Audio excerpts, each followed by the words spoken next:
In Syria, NATO and U.S. forces are trying to force a change in the Syrian government. They're doing this by forcing a transitional government, one that will throw Assad out of power and install a puppet regime in its place. Now, previously, Syria could count on the support of China and Russia. Unfortunately, they now no longer have that due to the choice of actions by both those countries. Now, Russia does support the idea of a transitional government, however, rejects any actual calling for Assad's removal, which is ridiculous given that that's exactly what this is aimed to do.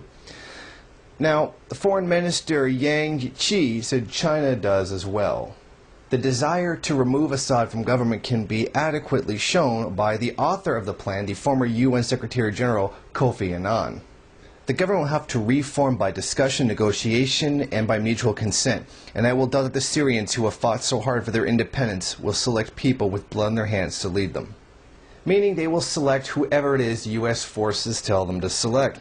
World leaders say Assad must go, but Geneva says the people must agree on this, and by the people they mean the rebels, and the rebels are backed by NATO and the U.S., so Assad is going to be put out.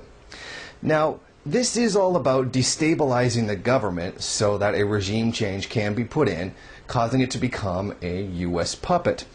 Although, interestingly, as well as this not actually being covered by the mainstream media and being done very, very quietly without the U.S. public's knowledge, 5 foreign powers decided to get together this meeting and decide the fate of the country, in absence of that country, its government, and its people.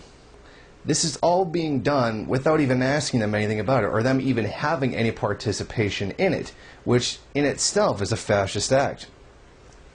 The goal here is to throw out the current secular government and install a pro-Israel, anti-Iranian government that will follow U.S. interests, and NATO as well.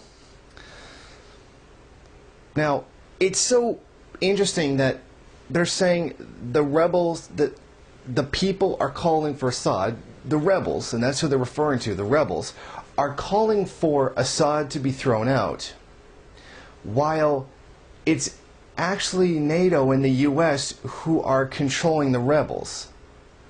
So what we have is a completely fraudulent concept that the people want him thrown out, and that's what the transitional government will all be about, letting the people decide who's in. Yet the people who are making decisions against the government are the U.S. and NATO, and showing what a complete and entire fraud this entire situation is.